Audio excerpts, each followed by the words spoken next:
প্রাথমিকভাবে জানা গেছে ভোটারের উপস্থিতি 35%-এরও কিছু বেশি।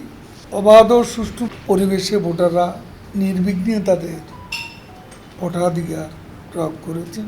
অবাধ ও শান্তিপূর্ণ নির্বাচন উপহার দিতে নির্বাচন কমিশন যথেষ্ট তৎপর ছিল।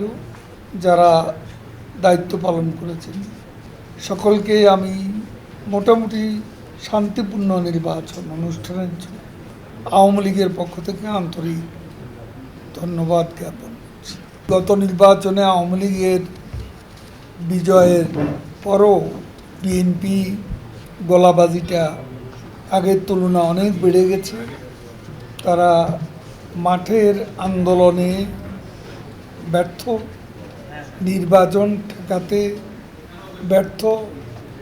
এই ব্যর্থতার কারণে তারা আসলেই হতাশ এবং ক্লান্ত।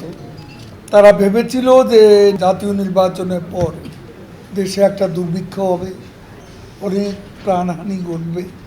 তাদের সেই স্বপ্ন কর্পূরের মতো উবে গেছে। বাংলাদেশে একটি লোকও এর মধ্যে না খেয়ে মরেনি। তারা বলছে বেনজির আজিজ আহমদের আওয়ামী লীগের সৃষ্টি। আমি জানতে চাই আশরাফুল হুদা,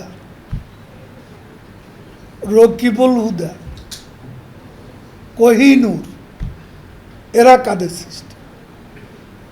আমি জানতে চাই দুর্নীতি, লুটপাটের ভবন, হাওয়া ভবন কার সৃষ্টি?